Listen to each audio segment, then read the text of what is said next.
Hi, everybody, and welcome back to the Ascension Playground. This is your friend Ursula.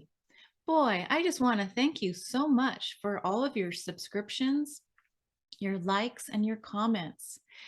Things are really getting quite galactic out there. I wake up every morning and I check my email, and there's typically so many who are interested in learning a little bit more about the Galactic Astrochart.com website, where you can get your free natal chart and see the connections from a cosmic perspective. If this is your first time listening, let me go ahead and share this amazing program with you. The creator and founder is Julia Balaz, and she's a teacher based in Ireland. And once upon a time, one of her students named Hector was so kind. He said, look, I don't really want to do all the calculations mathematically. I think I can invent a calculator that can put your information in, and voila, you can get your soul connections from a cosmic perspective quite rapidly. If you come to this site, galacticastrochart.com, click on the free reports. You can hit desktop, mobile, or this idea of star degrees. Star degrees will tell you where the stars, the fixed stars in the heavens, were located during particular years. But the one that I'm using right now is desktop. So when you click on desktop, it brings you to this natal chart calculator. Again, I'm on the program called galacticastrochart.com. You put your birth information in, you have to have the time, and then you start typing in the birth city. Okay, so let's go ahead and do a practice one real quick. I'll just put some information in, and I'll just put in, just say Watsonville, Alabama. After I put all the natal information, either for myself or a loved one, I hit calculate. Once you hit calculate, you come over here, you capture, and then copy, and then paste over here. Then you hit the little button that says import natal chart data. And then you scroll down after it's done its thing. Go ahead and first hit the generate the basic report, and then scroll down. So this person's chart, we could say, has very strong soul connections to the constellations of Lyra, Andromeda, Cetus, the Galactic, Pleiades, Centaurus, Aquila, Hydra, Leo. That's quite a bit. That gives us the broad brushstroke of our strongest soul connections. But if we want to get into more details, not just the constellations, but the fixed stars, then we hit these two boxes and hit generate extended report. It computes, and we scroll down again. And this is where you want to get to. This is the rainbow of amazing soul connections for that birth information. Okay. And then, of course, learning how to understand the stories of the stars and their constellations. If you're interested in signing up for for an online class, not free, but it's paid, here at the Ascension Playground, we're an affiliate of this program. So if you sign up through us, a certain percentage comes back to help keep us moving forward as a playground, sharing information that we just love. Okay, I'm going to stop sharing here. What I'm really here to do is, again, is a way of saying thank you from my heart to yours for subscribing and for listening. Another freebie today. I'd like to do a free mini reading for a subscriber named Finn. I'm going to call Finn Star Finn. Okay, and so the way we're going to learn together is by sharing charts and sharing. So let me see if I can pull up stars. Beautiful. I thought I'd get a little fancy here and do some PowerPoint. So a free mini Galactic Astrology soul reading for Star Finn. The reason I believe why it's so important to give back when so much has been given to me is because it creates this interconnected loop. I receive like the ocean, and then I give back. So if we're just one way of just receiving and receiving, and we're not necessarily giving back, sometimes our energy can get stuck.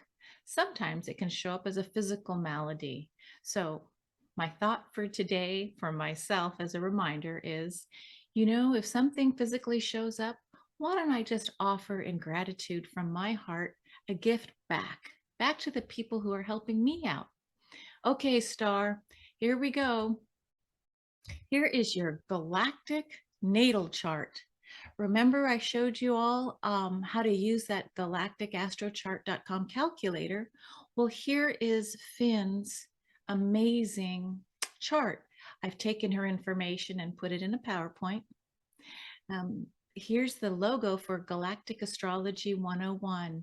It's again one of the 4 online classes that Julia Balaz offers. So if you're interested, use the affiliate link below and just connect and see if you like it or not. Okay, to begin a galactic natal chart review, how to understand a chart, we first go to the outermost planet. From our perspective on Earth, we can see our sun, which is the star named Sol, S-O-L. So we see our star, Sol, but the furthest outermost planet, and I'm just going to say planet, Pluto. I know, dwarf planet, I don't know the current terminology for Pluto, but from us looking outward, we can't even see Pluto, but because it's in the outermost region, we look there to find out the fascinating aspect of where were you first when you entered as a soul into this system? Let's just play with the story. Once upon a time, a long time ago, Finn entered into this system from a particular fixed star and constellation. So we look at the Pluto line first, and this is for everyone, to look for either an opposition or a conjunction. Well, you can see I highlighted Ursa Minor, opposite Polaris.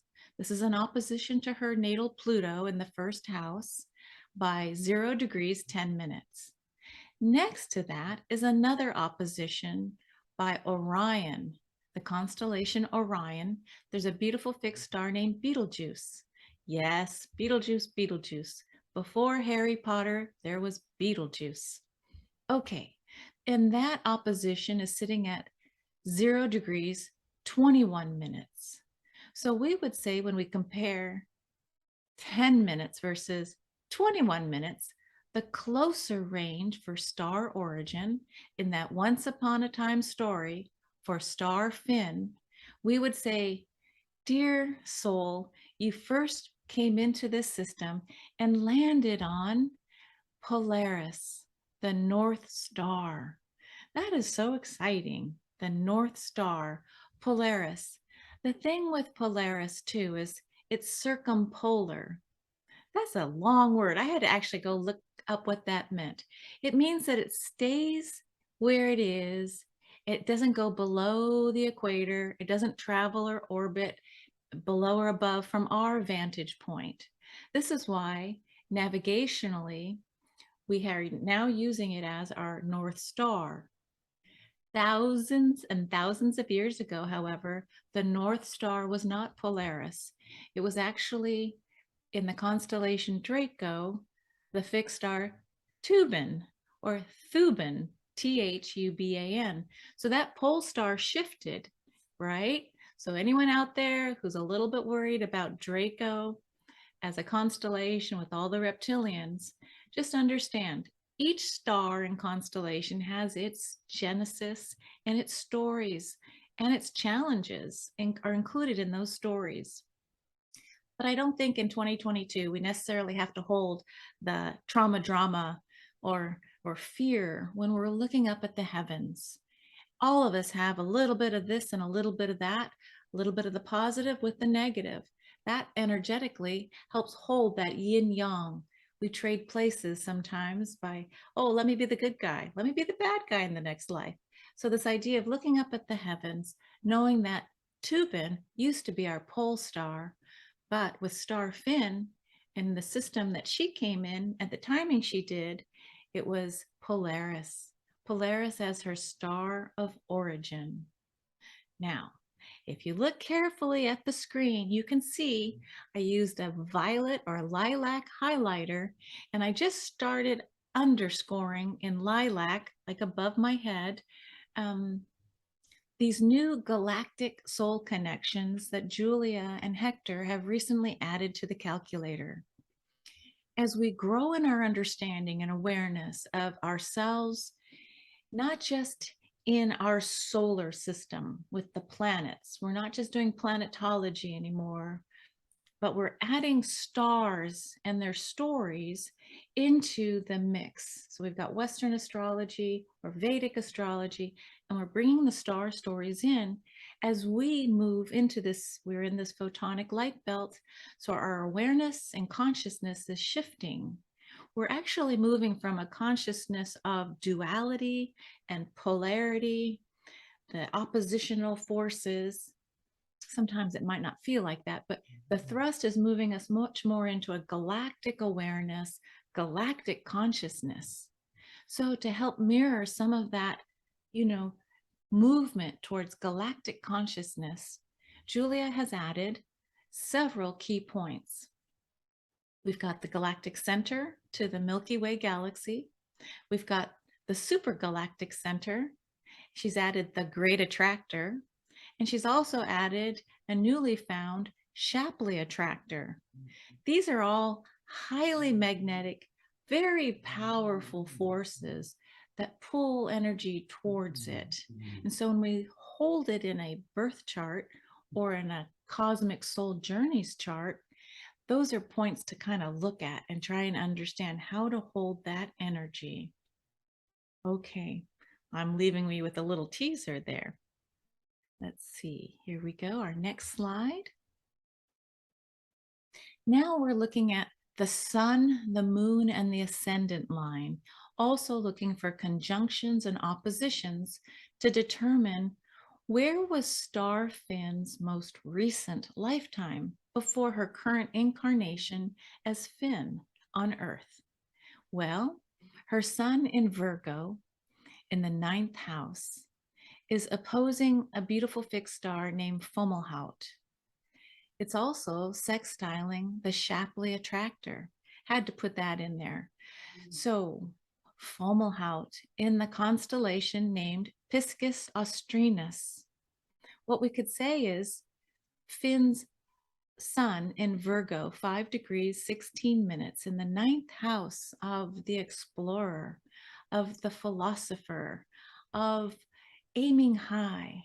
You're bringing in, through a sextile, a harmonious energy that gives you amazing access if you choose to focus on it for the Shapley attractor.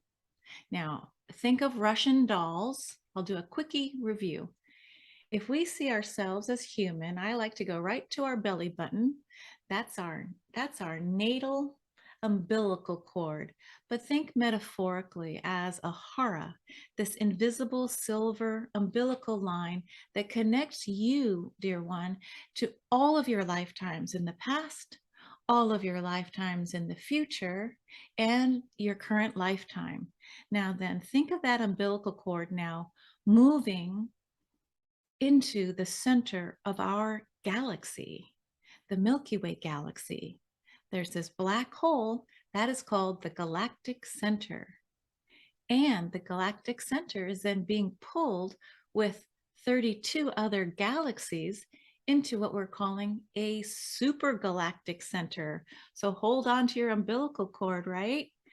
So, and then that is then being pulled in to the great attractor, who's then being pulled in by the Shapley attractor.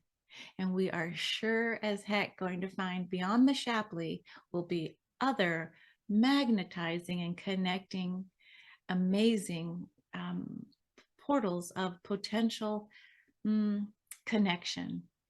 In fact, the more you learn about the galactic, it's like we're going further and further out into, here's the universe, the multiverse, the metaverse, and then beyond, it all comes back into our bodies. So as far as we go in, we're going to find the equivalent part going out, like a toroid. So for here, going back to Star Finn's chart, yes, your most recent lifetime was in the fixed star Fomalhaut. It is one of the 4 rare royal Persian stars. If you check out the channel here on the Ascension Playground, I've done a little video on not just Fomalhaut, but also a special YouTube presentation on the 4 royal stars. So what would I say about this? If your most recent lifetime was connected on an opposition to this beautiful star, yes, the opposition would sit in Pisces, Fomalhaut. It is recognized as connected to archangel energy. This particular archangel is the divine messenger, Gabriel. So if it was connected as it is to your sun in Virgo, in this beautiful 9th house of Sagittarius, aiming that arrow high, bringing in some great cosmic awareness with, here's the Shapley attractor, like the furthest most places that you could even imagine right now in our limited way of thinking singularly. I would say there's some specific message that still wants to come through, Star Finn, for you in this lifetime. You have access to bring forward some special message. Wouldn't it be wonderful if it actually came through the portal of the Shapley attractor? And let me go back to your origin story. Okay, if you've got Ursa Minor, the pole star, right? This is connected to the little bear. Hello, Ursula means Ursa Minor, the little bear. Nice to meet you. Well, the tip of the little bear's tail is the fixed star Polaris. Here's a North Star in Pluto in Sagittarius in the 1st house. There's something, so this must be landing in Gemini for you. This has got to be something that you can bring through. It's a communication that wants to come through you as well, but it's a navigational point. So you can tap into your origin story. You know, this idea of the North Star. What is it that you want to share with us that can go deep? Pluto, the deep secret mysteries, the alchemy, the wisdom practices. What is it, using your beautiful star of origin, Polaris? You know, connect with that little bear. You know, tune in and meditate if you choose, because if you put Polaris together with Fomalhaut, you know, the Archangel Gabriel, what message might you give in your lifetime to help support the collective? 9th house is one of the transpersonal houses. It's for the greater good. It's not for your personal good just only, and it's not for your social or intersocial, support. It's for a higher calling. So my very best wishes to you, Star Finn. Thank you, everybody, for listening. I can't get enough about the Galactic. If you're interested in just looking for free, go check out galacticastrochart.com. If it teases you enough to understand, hey, maybe it's time for me to learn a little more, check out the affiliate link down below in my description to consider taking one of the Galactic Astrology courses. If you happen to think, oh, maybe I'll sign up for the Practitioner's course, I know it's an investment. However, there are so many amazing people who you can meet on a private Facebook group. People are coming in from around the world, and who knows, yes, you just might end up saying, I think I'll try practicing as a certified practitioner. I considered myself a mother, a painter, someone who enjoys talking about all things spiritual, looking at all divinatory systems to see, does this ring true for me or not? Can I use this information to help myself and my family or not? And here I am today, a certified galactic soul reading records astrologer, helping support and communicate that which is timely today in 2022. Let's go galactic. Thank you again for listening. Oh, here, I should probably stop sharing. Thank you for listening. I hope to see you again soon. And if you're feeling the call from this little mini share, if there's someone you can help in your realm, if you can just offer a kind word, give something free, add to the book donations, this idea of giving back from the wealth that you've been given, great. If you're, however, on the other side of really feeling like you could use some support and help, find someone who needs even more support, is what I learned in yoga. If you're sick, find someone sicker. Something happens energetically when we engage and activate this idea of offering gratitude for this miraculous gift of life we've been given. Okay, see you next time, everybody. Have a great day. Go out and smell the flowers. Bye-bye.